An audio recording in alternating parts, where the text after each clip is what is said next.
Pak Ujang Komarudin, selamat pagi. Assalamualaikum warahmatullahi wabarakatuh. Waalaikumsalam warahmatullahi wabarakatuh. Ya, terima kasih waktunya bersama kami pagi ini, Pak Ujang. Siap, siap Ya, Mbak Esti. Pak Ujang, ini kan kita mau mengapresiasi 1 tahun kepemimpinan Prabowo Gibran, sudah begitu banyak capaian yang dilakukan, sudah diperoleh. Nah, kalau menurut Anda, apa capaian utama Kabinet Merah Putih dalam 1 tahun terakhir dan bagaimana pula kontribusi terhadap pembangunan nasional ini, Pak Ujang? Banyak sekali ya Mbak Esti, alhamdulillah gitu. Apa yang menjadi cita-cita Bapak Presiden dalam janji kampanye, dalam visi misi, dalam realitas hari ini banyak program yang sudah dicapai oleh pemerintah. Program-program unggulan, program prioritas, program andalan itu sudah diimplementasikan dengan baik. Seperti misalkan makan bergizi gratis yang lebih dikenal MBG, itu penerima manfaatnya sudah 36,2 juta hingga saat ini. Sudah terbagikan 1,4 miliar ya porsi. Lalu kalau ada misalkan kerawanan atau keamanan pangan ya itu hanya 0,007%. Artinya 99,99% sukses. Dan tentu kalau ada kekurangan, ada minus, itu menjadi catatan bagi kami ya, bagi pemerintah untuk evaluasi diri, untuk memperbaiki diri agar memang program semakin menjadi sukses. Yang kedua ada CKG atau dikenal dengan cek kesehatan gratis. Itu yang mendaftar sudah 44,9 juta Mbak Esti. Yang terlayani sudah 41,89 juta. Ini juga menjadi program terbesar dalam sejarah kesehatan Indonesia. Dan kita tahu bahwa di cek kesehatan gratis itu ada 4,5 juta gitu kasus gigi karies. Lalu ada 248.000 anemia dan ada 1 juta hipertensi, bayangkan. Kalau tidak ada cek kesehatan gratis, kita tidak tahu anak-anak bangsa itu terdeteksi tidak penyakitnya gitu. Lalu kita juga menyaksikan bagaimana pemerintah, Pak Presiden gitu menggelontorkan bansos ya untuk membantu masyarakat. Ada 35,4 juta keluarga penerima manfaat ya dalam bantuan sosial atau BLT gitu. Ini tentu pemerintah sangat peduli kepada rakyat, sangat peduli kepada masyarakat kelas bawah ya, menginginkan perubahan, perbaikan kesejahteraan.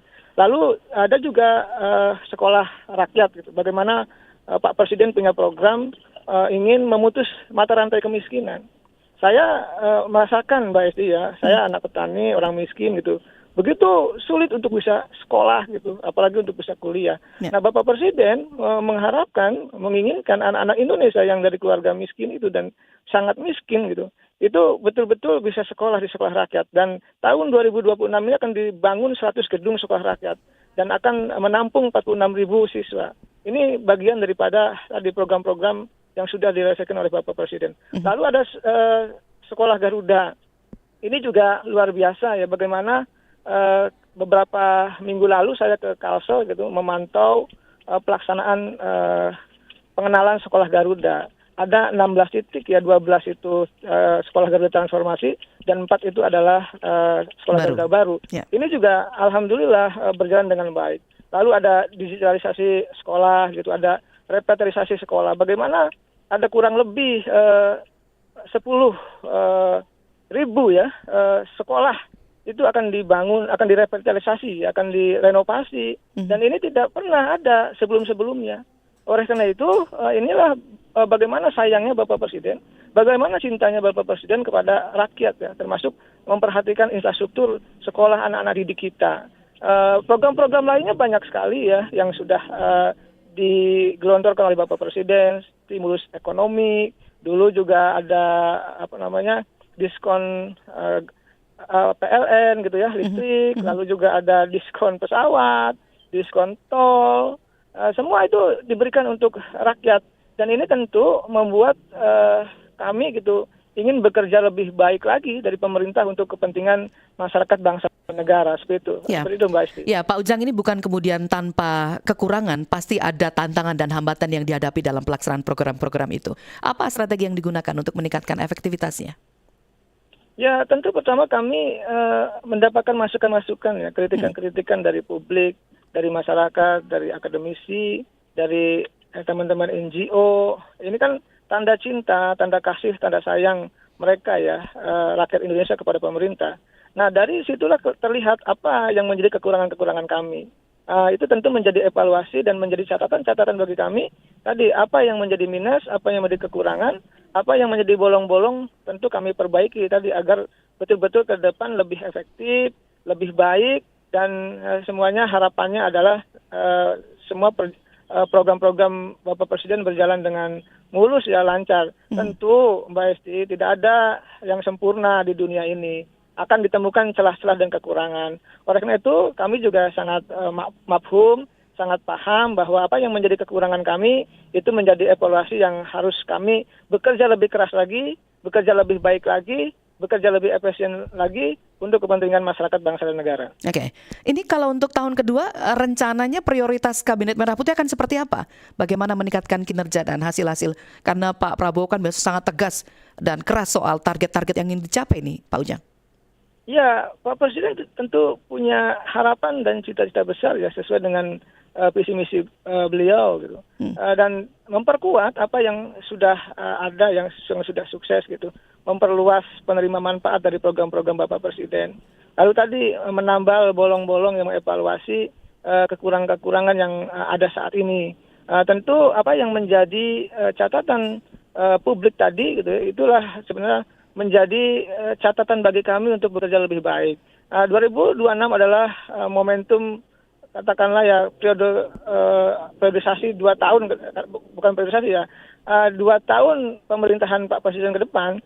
Tentu prinsipnya kami harus bekerja lebih baik lagi, kami harus bekerja lebih keras lagi, kami harus bekerja lebih kompak lagi untuk memastikan apa yang menjadi keinginan Bapak Presiden, apa yang menjadi dorongan Bapak Presiden, apa yang menjadi cita-cita Bapak Presiden, itu betul-betul direalisasikan di tahun 2026 nanti, atau di 2 tahun masa pemerintahan Bapak Presiden Prabowo Gibran begitu. Oke, nah ini kan yang publik juga selalu tunggu adalah soal bagaimana upaya untuk meningkatkan transparansi, akuntabilitas dalam pengambilan keputusan ataupun pelaksanaan program.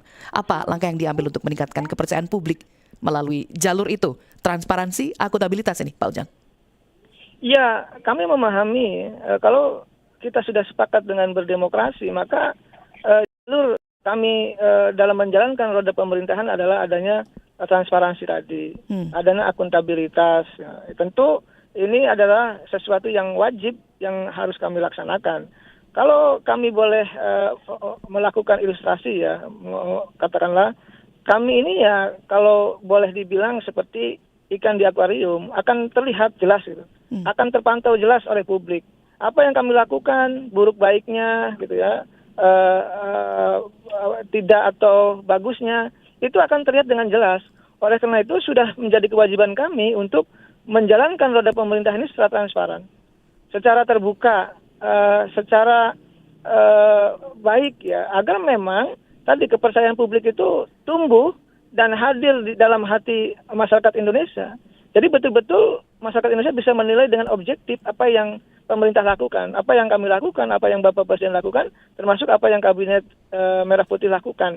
Sehingga apa? Sehingga ada terjalin komunikasi yang baik ya antara rakyat dengan pemerintahnya, antara pemerintah dengan rakyatnya. Oleh karena itu kami yakin, Mbak Esti, bahwa tadi selain kami melakukan evaluasi, kami juga ingin bekerja lebih baik lagi untuk mensejahterakan rakyat Indonesia, karena itu sudah menjadi cita-cita Bapak Presiden.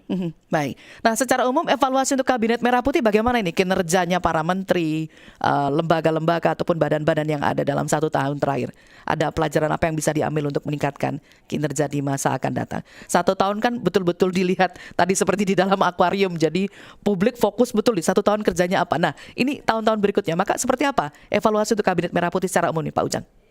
Ya, secara umum ada menteri-menteri yang berkomunikasi dengan baik, gitu ya. Tentu itu juga ya kita beri apresiasi bahwa Pak Menteri atau Kementerian transparan, berintegritas, terbuka untuk mempertanggungjawabkan apa yang sudah dikerjakan, ataupun membuka diri dengan apa yang akan dikerjakan ke depan. Tentu di saat yang sama juga ada menteri-menteri yang mungkin belum bekerja maksimal. Nah, menteri-menteri yang belum bekerja maksimal kan sudah diingatkan juga oleh Pak Prabowo dalam pidatonya kemarin ya di Bandung. Mm-mm. Itu ya kalau menteri tidak bekerja dengan baik, sudah diingatkan 3 kali ya akan diganti kan seperti itu. Ini kan memacu kabinet merah putih para menteri untuk bekerja dengan baik lagi.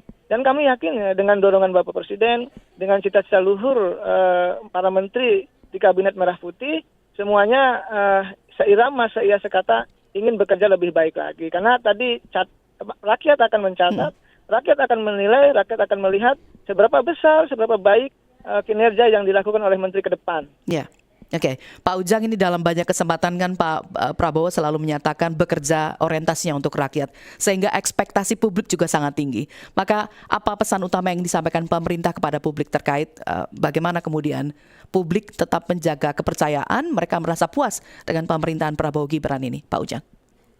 Pertama, tentu terima kasih kepada seluruh rakyat Indonesia yang sudah mengontrol, mengawasi, mengkritik, dan peduli terkait dengan jalannya pemerintahan Bapak Presiden selama 1 tahun ini. Kami juga berharap tentu dalam tahun-tahun ke depan tetap masyarakat